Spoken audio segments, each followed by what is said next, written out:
Here, in this video, we are going to discuss important concept of ventilation and perfusion.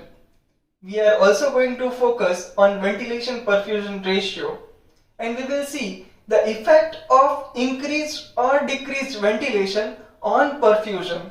And in the fourth portion, we are also going to discuss that if the perfusion increases or decreases, what are the effects occurring on ventilation. So let's get started. What is ventilation? Before I help you to study that, I want to underline an important point, that is, in this video we are going to see the alveolar ventilation rate, that is ventilation occurring inside the alveoli.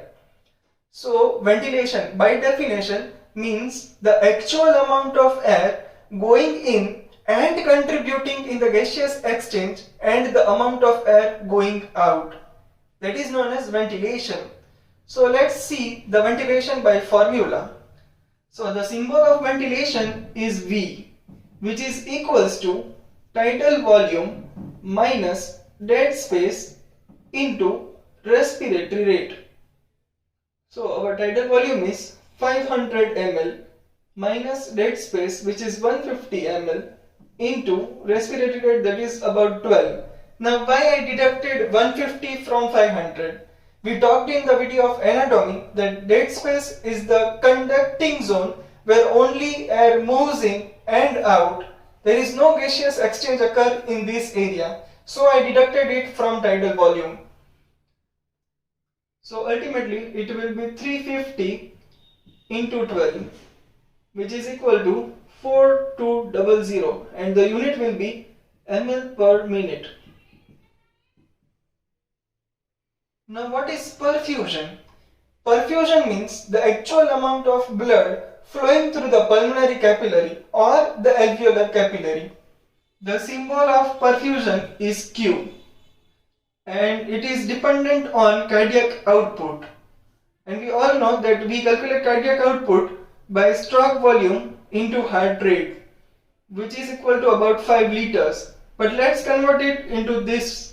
So it will be about 5000 ml per minute.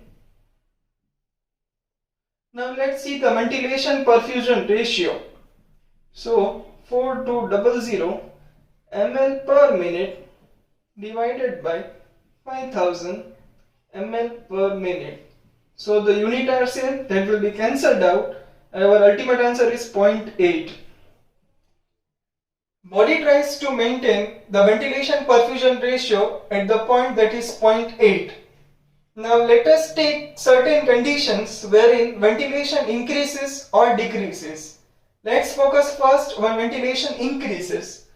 So here our first condition, wherein amount of O2 going inside is more and amount of CO2 going outside is also more. Right. So we can say it as this alveoli is hyperventilated. So pressure of oxygen inside the alveoli will be more, and the partial pressure of carbon dioxide inside the alveoli is less. So here we can say that V is increased, that is ventilation is increased. Now what happens to perfusion, that is our Q? So there is a mechanism inside the body which helps the perfusion to meet the hyperventilation. What happens here? More amount of oxygen moves inside the blood. In the blood, when increased amount of oxygen comes in contact with the endothelium, it will start producing NO. This NO will move to these smooth muscle cells which are present around the capillary. What happens when this NO moves inside the smooth muscles? It will start releasing potassium ions, and this will cause vasodilatation, so that the amount of blood, that is perfusion, in this condition increases. And it will increase up to what? It will increase up till when it will be equals to the ventilation. So in this condition, when the more amount of oxygen is available, that is alveoli is hyperventilated, to meet the perfusion, the capillaries will be dilating, that is vasodilatation will occur. Now let's take exact opposite condition, whereas amount of oxygen going inside is less and amount of carbon dioxide moving outside is also less. What happens here? So the partial pressure of oxygen inside will be less and the partial pressure of carbon dioxide inside will be more because less amount of CO2 is moving outside. What happens here? Here also less amount of oxygen moves to the endothelium. Less amount of NO will be generated. These muscle fibers, smooth muscles, the potassium ions will remain inside. So ultimately vasoconstriction will occur. So the amount of blood flowing here will decreases because ventilation is decreased, so perfusion also tries to decrease and it will reduce the difference between the two and it will try to maintain the ventilation perfusion ratio. Now let's take two conditions wherein perfusion increases or decreases. What happens here? Let's suppose we are exercising. So more amount of carbon dioxide gets built on inside the capillary. What happens? The amount of oxygen coming inside is normal. There is no change in amount of oxygen going in.